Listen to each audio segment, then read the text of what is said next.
Greetings.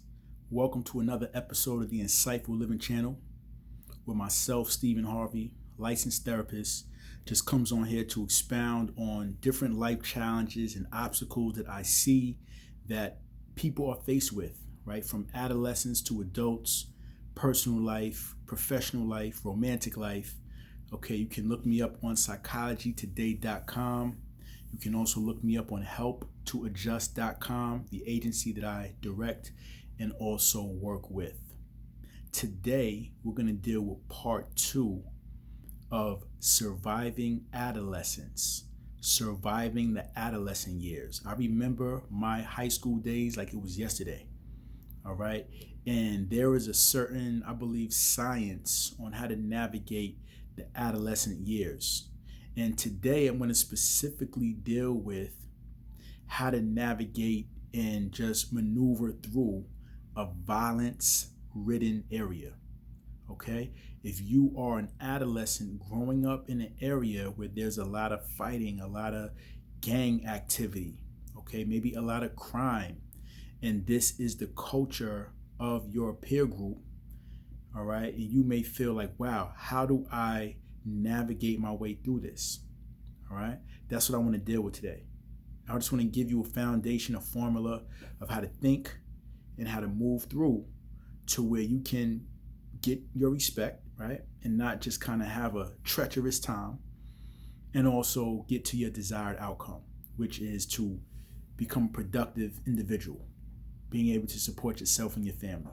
All right, so number one, I want to deal with finding a model, finding someone in your neighborhood, someone, I don't care where you're from, what project, what block, it doesn't matter how bad you feel your area is, there's always, with a capital A, always, if you open your eyes, someone who is honorable, someone who's upstanding, someone who is a quality, solid individual who you can model, who you can learn from, all right, who you can associate or identify yourself with. I want you to be open to aligning yourself, associating yourself with a stand-up, honorable, smart, productive individual, and lock arms with that individual and allow yourself to be taken under their wing, so to speak. Allow yourself to be taught by them. Follow, listen, copy their style to the best of your ability because they have the result that you want, which is they are living a productive life. Okay, there's someone who's older, maybe has a family, maybe has, doing well for themselves, maybe has a business, a job, what have you, raising children. Okay, you want to find somebody in your neighborhood that you can model and follow their trail. Okay, that is major. Just to give a little self-disclosure about myself, when I was growing up, okay, I'm from an area in Long Island, New York, called Hempstead, which was very violent ridden, right, in the 90s era, all right? And I was like kind of in between where I did like to be outside and, be in areas or around environments where I liked a little bit of the action, so to speak, around me, right? There is a little rush to it, right? But then I wasn't all the way active in the street, so to speak, out there selling drugs and, with the gang and just actively looking to get into street wars and things of that nature. I just was kind of the type of person that liked to be outside. I might drink, smoke, go out, just be outside, hang out, right? So I also knew that I wanted to be a professional or be a productive individual in adulthood, right? So I kind of was like a little bit in the middle to where, like I said, I wasn't active and just all the way a street person, But then I wasn't all the way just a in the house, in the books kind of guy either, right? So I was just really looking to see how can I integrate these two sides of me to make it work, okay? Because I was around a lot of people who were absolutely active in the street, actively fighting, actively committing crimes, all right? Actively just doing a lot of illegal things, taking drugs, selling drugs, a lot of things, right? So now myself, how do I find that, right? And I was just kind of, going through, trying to find my way, right? And I remember, so one thing that I did was, I remember I used to listen to a lot of Nas music, all right? A lot of Nas music, all right? Because I felt like his music, I related to it because I kind of saw a lot of myself in him, to where it's like, okay, this guy came up in a very violence-ridden area. However, he wasn't really in agreement with that. He didn't like what it was about, and he still loved his neighborhood to some extent, right? I love my neighborhood, right? But it's like he also represented being a thinker, and he also integrated being an intellect, all right? So he was great at like integrating being an intellect and a thinker with also being one who embraces, your roots as well, right? So I listened to a lot of his music because it kind of helped me, I guess, still maintain my posture, or embrace, certain elements of my community, right? But at the same time, not get so engulfed in these elements of my community to where I was stifling my mental growth. Okay. So again, what are these elements? I get it. We want to be fashionable. Okay. We want to, have a certain social status, be popular. Yes. Sometimes, if you're a guy, you want girls to like you. If you're a girl, you want guys to like you. I get it. We all want our respect to a certain degree. But what if you're the type of person who you're saying, well, I'm not willing to dedicate my whole adolescent years to, my clothing, or dedicate my whole adolescent years to just doing things to be liked, and be popular. Dedicate my whole adolescent years to be the most violent, be the toughest person. What if you're not willing to dedicate your adolescent years to that, but at the same time, you do want a little social status, right? You want a presence that, is somewhat respected, So you got to find a way to like address those parts, but not lose sight of your growth and development. So I listened to that music. That was one way that helped me to affirm, or I guess like validate, that it's okay not to be overly active in certain things that's not giving me anything back. Okay? Like I said, going over it again, being overly concerned with my clothes, overly concerned with my, relationships and who I'm getting with, who I'm sleeping with, maybe as a girl, or, who my friends are, or, overly concerned with what I'm doing so I can be cool with this person, so that this person can like me, right? Sometimes we get overly concerned with these things to the point where we lose sight of growing, learning to prepare ourselves for adulthood. That's what I mean, okay? So, one, I listened to that music. That was one thing I did. But then, all right, I met a gentleman who, and I felt like they got a saying that says, when the student is ready, the teacher will appear. So that's what I'm saying. You have to just have a posture and be ready to learn, be ready to recognize someone in your neighborhood who can teach you, who you can model, who you can follow, all right? Literally somebody who can give you a style that you can adopt and run with it. And I met a gentleman, and I say his name, Earl Mitchell. That's his name. If anyone knows him, all right, from Roosevelt, Long Island, the neighboring community.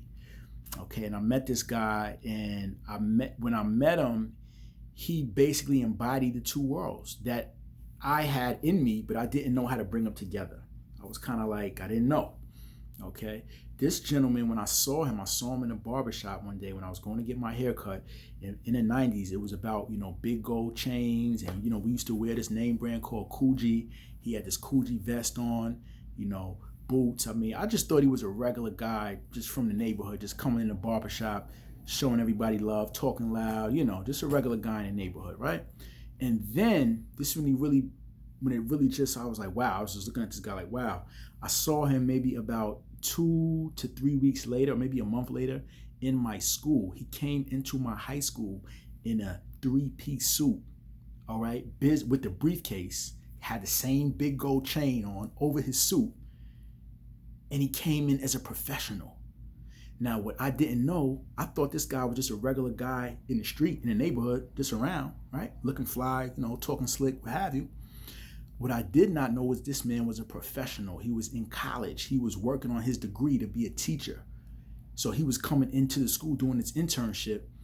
And even how he spoke, right? He was articulate, he was clear with his speaking, but he still had like a little, I guess, street, neighborhood type of vernacular, or, just how he would speak.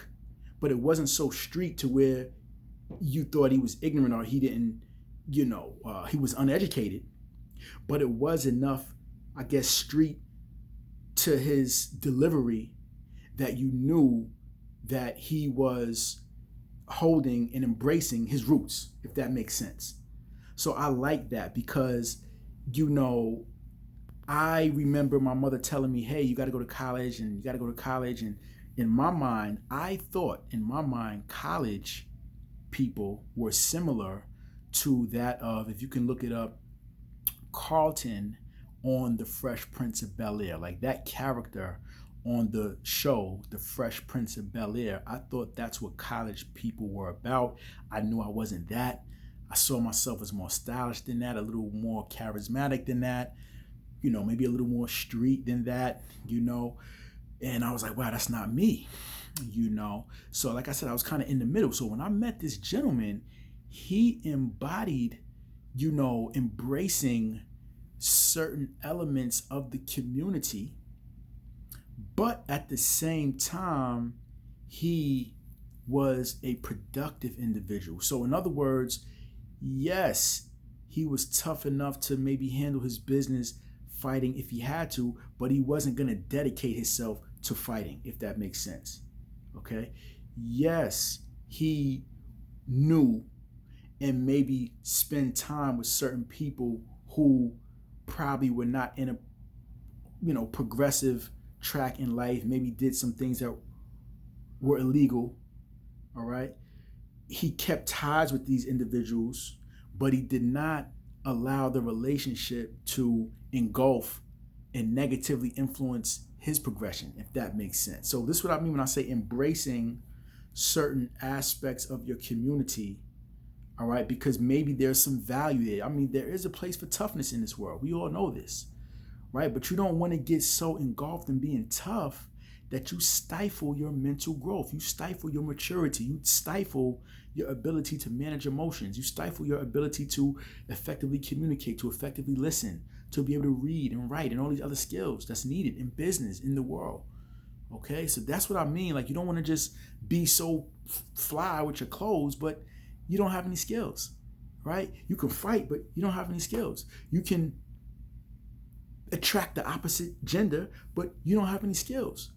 So is there a place for attracting the opposite gender in life? Absolutely. Is there a place for being tough? Absolutely. Is there a place for dressing nice? Absolutely. But we don't want to be overly focused on these things. I'm going to even go into, I know, drugs. Okay? So you got some people that do take certain drugs, right? Smoke weed, drink, right? That are very productive people. But they do it occasionally. Just here and there. I mean, hey, I know some people may have their views on that, but on occasion, listen, I don't see it as all the way just this horrific thing. However, you have some people that dedicate their whole life to drinking and drugging. See, that's where we going overboard now.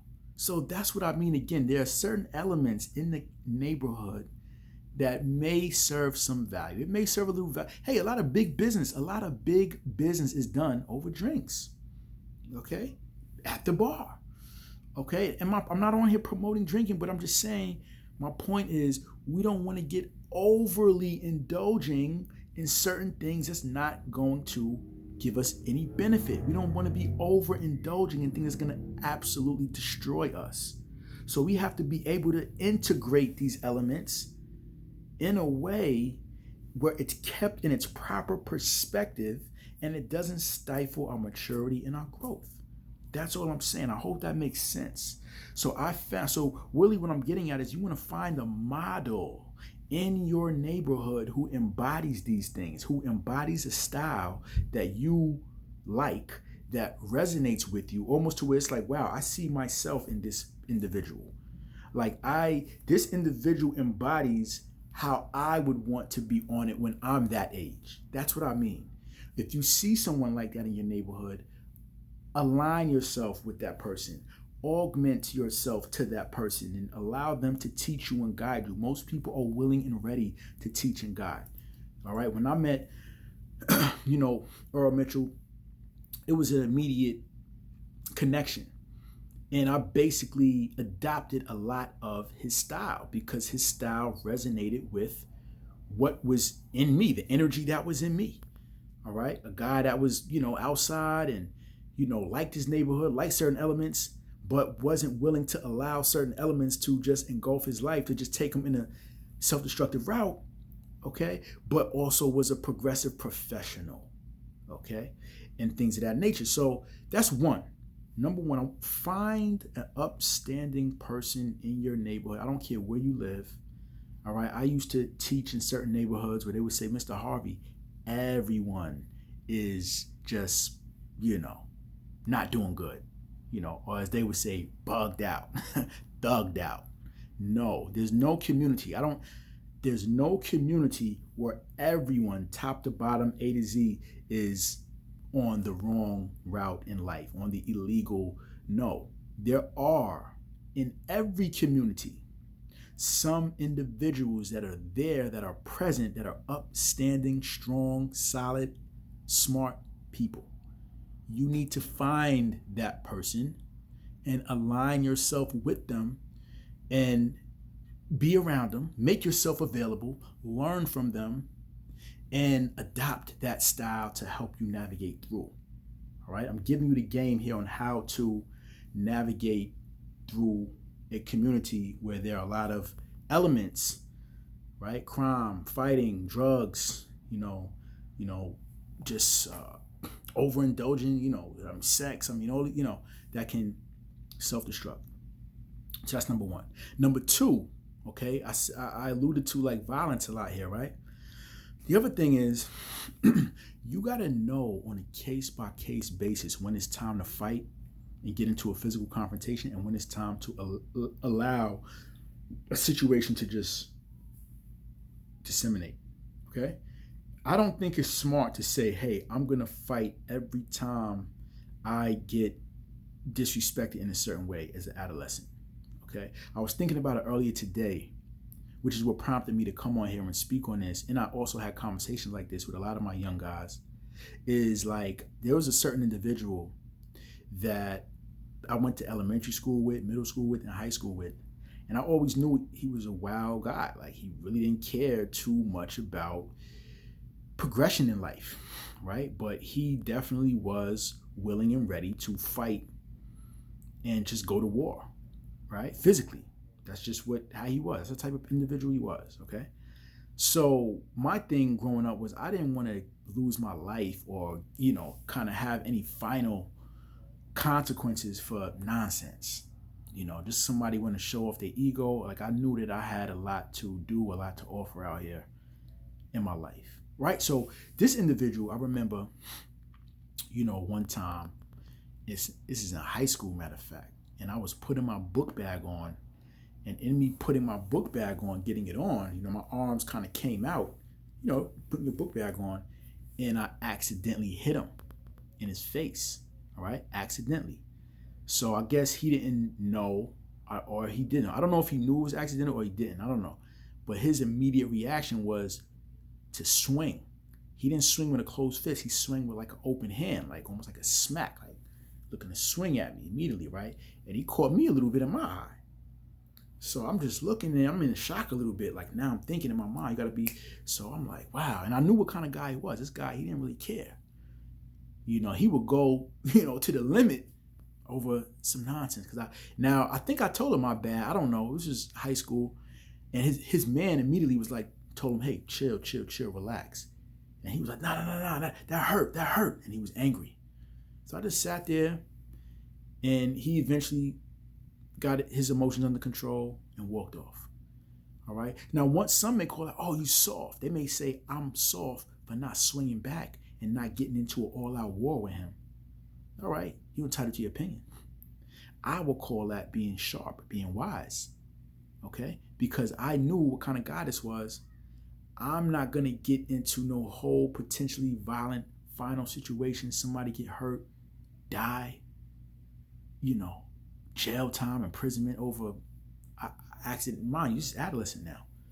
An accidental hit and you react like that. So now fast forward today, 2024, I hear that this gentleman is in prison for attempted murder. Okay, this is the kind of guy he was. So looking back at it, I was like, hey, I think I was pretty sharp for not engaging in that situation. Maybe I took a little L momentarily. Yeah, he hit me, caught me in my eye, right?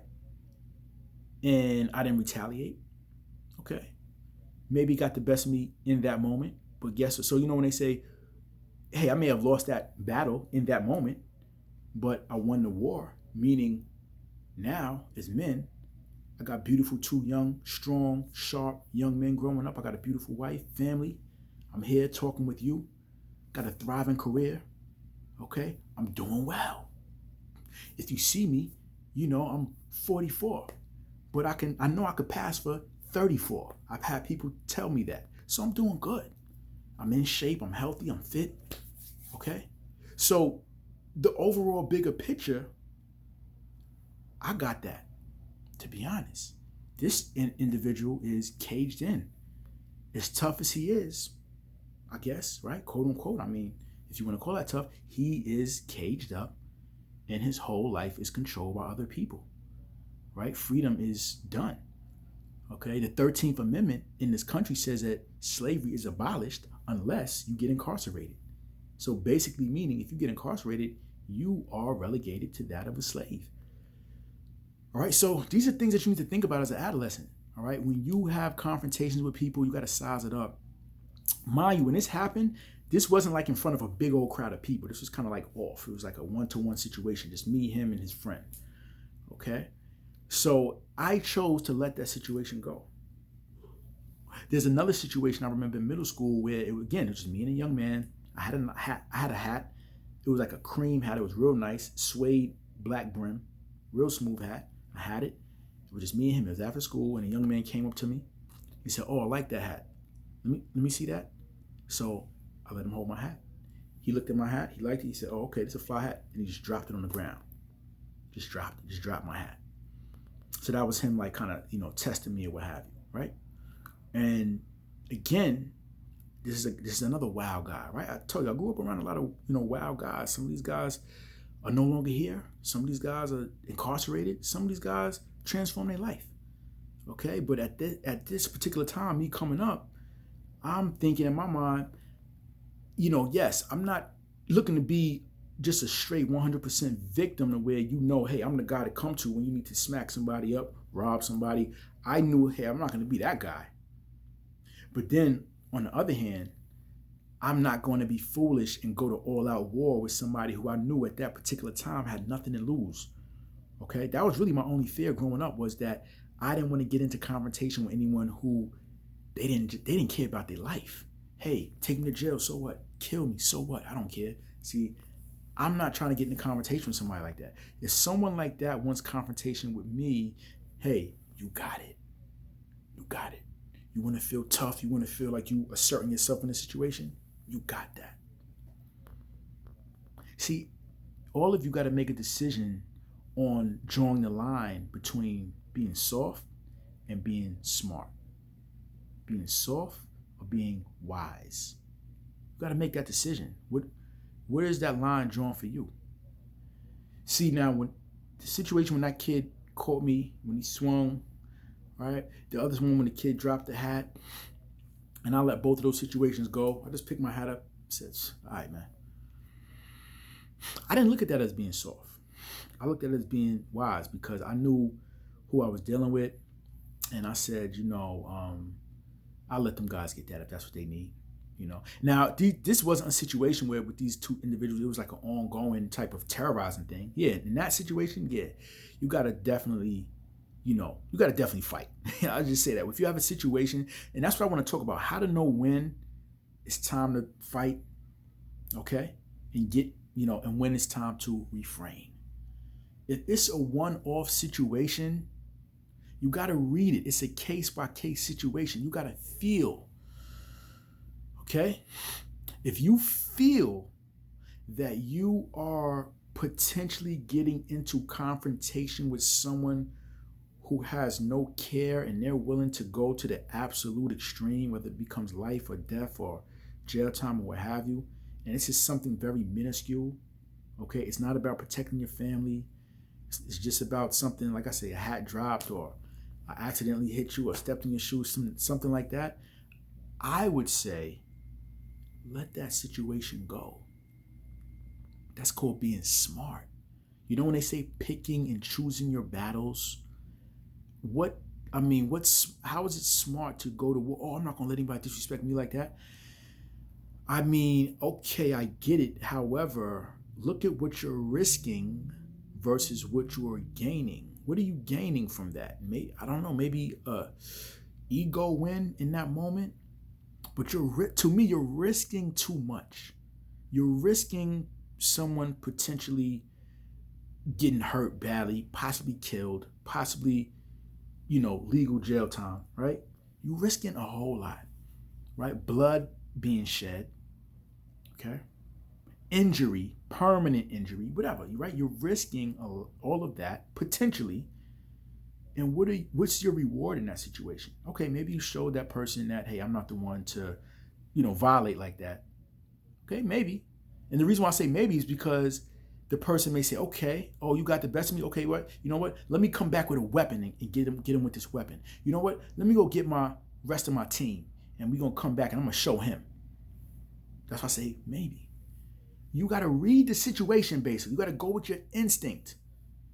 All right, you have to go with your instincts in, say, a violent ridden area in a life period.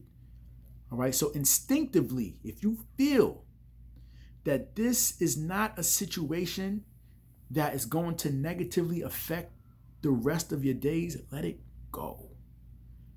But then other times, you feel, hey, I have to fight in this situation. All right, I'll give you a time when I did fight. In middle school, right? This is middle school now. Then in high school, I give you a time when I fought, and that's it. I just want to kind of help you all. This is for adolescents here, coming up in a violent-ridden neighborhood. How to navigate through, how to know when it's time to fight and get violent, how to know when it's time to fall back and let the situation go. That's a science, okay? One time, middle school, and this guy was a wild guy as well. A lot of people were scared of this guy. And we're in math class in middle school. We're doing our work. Teacher says, hey, you got to get this work done by the end of class. Hand it to me when you're done. I'm doing my work. This gentleman gets up. He went to go throw something out. And as he was coming back across my desk, he picked my paper up, took my paper off from my desk and crumbled it up and put it, I think, on somebody else's desk or somewhere else. So I got up.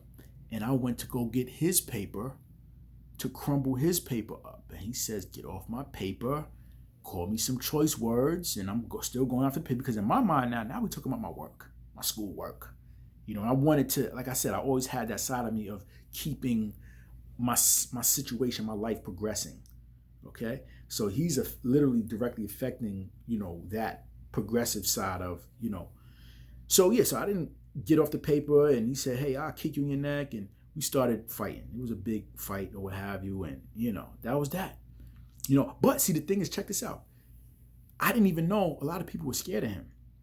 And just by the mere fact that I fought him, now he got the best of me. I'm gonna be honest, he got the best of me. I got some off, he got some off, but he probably got the best of me. He got the best of me really because when they was going to break it up.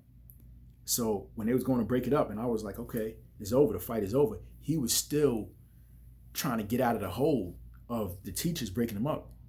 And he just came over and caught me, boom, right here. And I had a knot. You know what I mean? I had a knot. So that looked like he got the best. But listen, it is what it is, right? But I tell you this, just the fact that he was someone who a lot of my other peers were scared of and or respected, guess what? My respect increased just for standing my ground to him. Okay? Just for standing my ground to him. So a lot of people just that just sent the message that, hey, well, this guy right here, he will fight if he have to. Sometimes in a violent neighborhood, unfortunately, the culture is such that people just want to know if you're the type of person where you are willing to fight for yours. It's an ignorant way to think, but it is a mindset. It is a mentality that's out there.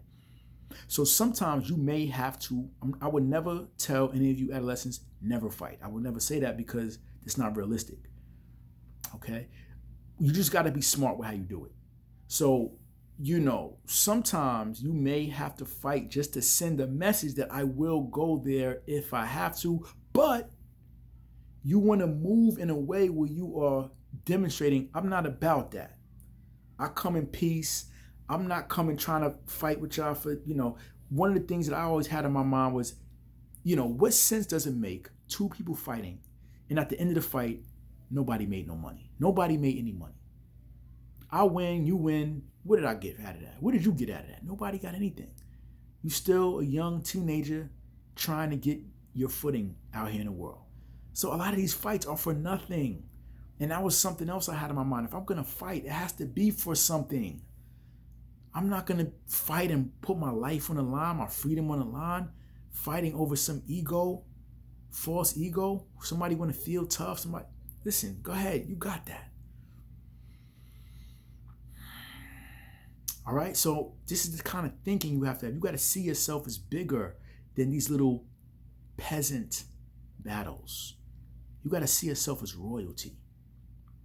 Okay. Another time in high school, I fought at after a party. One of my friends was getting jumped, so I jumped in. I jumped in to help my friend out. It was a big thing, big melee. Okay, and that was that. And then this was by like a big gang that came in. I knew people, that was a part of this gang, and certain people that I was cool with. I would say, listen, tell your people I'm good. I don't have no problems with them. I just had to help my man out. And I believe they, helped to diffuse that situation, because this was in the summertime coming into my senior year of high school. All right. So that was the time I felt I had to help my friend out. Okay. But yeah, so you just got to kind of navigate these things. Be smart with it. Okay.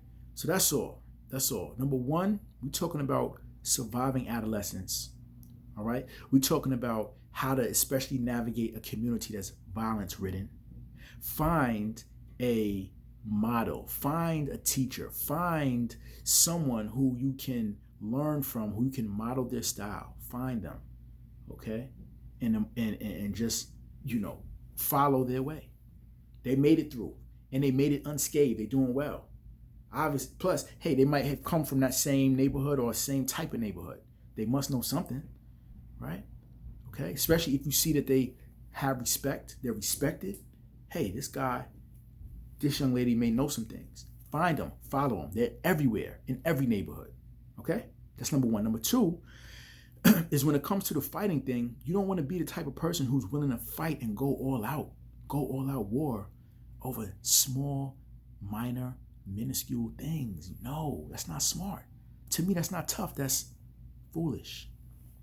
You don't want to be on the news, in the hospital, in jail over something that's so light. Oh, I bumped you. Oh, you looking at me. Oh, just come on now. Your life is worth more than that. I remember I heard a verse by Jay-Z. He said, I'm way too important to be talking about extortion. All right, you got to see yourself like that. Like, I'm too important. I'm too much of a big deal out here to be fighting over these little peasant, minor, feudal things. You just got to have that mindset, because if you don't, you be fighting over just nonsense. Is it bringing you? What does it bring? Is it bringing you back any money? Is it bringing you back any opportunity? Like, if you have to fight for your family, if you know, but you got to do it by case situation. Whenever you fight, it has to be really like worth something, really for something. I'll give you another story. When I was a dean, I remember this young lady. She was in maybe like 7th grade, and this is in Southside Queens, all right? And she was walking. She had the grease on her face. Had the head wrap. She was ready to go. And she was walking fast, and I caught up to her. I said, "Where you going?" She said, "Oh, I'm going to," she was going to fight this young lady. Obviously, she said it in more brash language than that. And she said, "Oh, because the girl was talking smack on social media." So at this particular time, I think it was Nicki Minaj was a very, very hot, popular artist at that time. And I said, "Let me ask you a question." I said, "Do you think if Nicki Minaj was riding through in her Phantom, you think she would step out her car and fight somebody on the street because they was talking crap on social media?" She said, "No." I said, "Why? Why wouldn't Nicki Minaj, somebody who you respect, somebody who's from your neighborhood, why wouldn't she do the type of fighting for this type of situation that you about to fight for?" She said, "Oh, because she got big business going on. She got a lot of things. She a businesswoman." I said, "Well, you got big business going on too. You should see, why can't you see yourself as somebody who have big business going on? You need to see yourself like that. Why you got to be the one out here fighting for these small, nothing situations, but then let other successful people sit on a throne, right? Like, you need to already embody that energy. Like, I'm a big deal. I got a lot of big business going on. Guess what? I'm in preparation to be dealing with a lot of big business. So therefore, this type of situation is beneath me. People talking crap, people doing this. Listen, I let the little people do little people things. All right? I'm bigger than that. I'm way too important to be talking about extortion. I'm way too important to be, fighting over, these little minuscule situations. Gotta think. There's a audio out here called The Strangest Secret. You could YouTube it, The Strangest Secret. It basically says most people don't think. You gotta be smart, all right? We gotta look at the bigger picture, all right? This young man, I told you, right now, is done. Life is over. Attempt murder. So now, I don't know, should I have engaged with a person that was going in that route in life? Should I have engaged over one moment in high school where I accidentally hit him putting on my book bag and he takes a swing at me? Would that be tough to go at it with this individual and potentially, risk somebody getting hurt or somebody going to jail? Or is it smart to just let it go, live to raise my family and continue to progress and win in life? Those are the decisions that you have to make. That's why I said in the first video of Surviving Adolescence, you don't want to get too caught up in this 4-year adolescent period. Or let's say 7 years, right? If you count middle school, 7th, 8th grade, 9th, 10th, 11th, 12th. You don't want to get too, you have way more life after high school than in high school. You got to remember that. You have to remember the bigger picture after high school. When we're talking about